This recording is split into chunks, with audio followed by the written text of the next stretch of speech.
I showed up to my wife's sister's wedding in the same simple navy suit I've worn for the last 15 years. The moment the photographer lowered his camera, my wife, Elena, hissed at me. Couldn't afford something better? She said, loud enough for her cousins to hear. She didn't wait for an answer. Her fingers went straight to the borrowed diamond necklace around her neck, because that's what mattered to her. Looking wealthy, not being wealthy. The whole wedding screamed money. Imported flowers, expensive champagne. Guests dressed like they were attending a royal coronation. I kept to myself, drifting toward the back of the room. That's when it happened. The groom's father noticed my cufflinks. His eyes locked onto them, and his jaw dropped. He grabbed his son, dragged him away, and I just caught the first line of his panicked whisper. Those are custom Rothschild cufflinks. Do you know who he is? Those cufflinks weren't for sale anywhere. They were custom-made, given only under very private circumstances, usually at a negotiation table in Switzerland. Only a handful of people on Earth knew what they meant, and the groom's father was apparently one of them. Elena thought I wore that old suit because I had nothing better. She never once noticed the cufflinks. She was wrong about everything.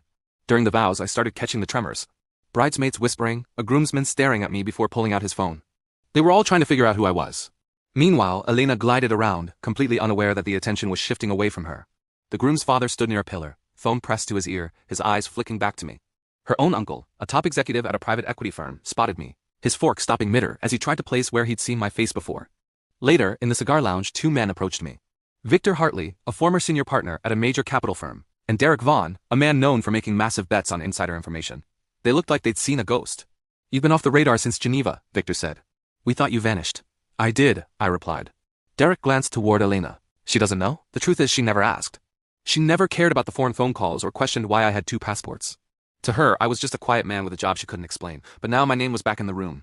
The one whispered behind boardroom doors. When the speeches started, the groom's father stood up and looked directly at me. I once had the honor of watching this man take a fund on the brink of collapse and turn it into a global benchmark, he announced. I didn't know he was here today, but I'm grateful he is. He didn't say my name, he didn't need to.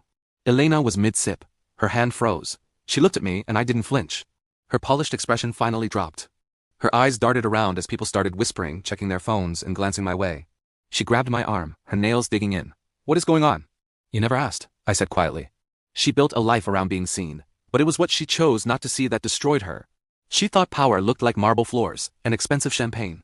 She never realized real power walks through the side door and speaks only when necessary.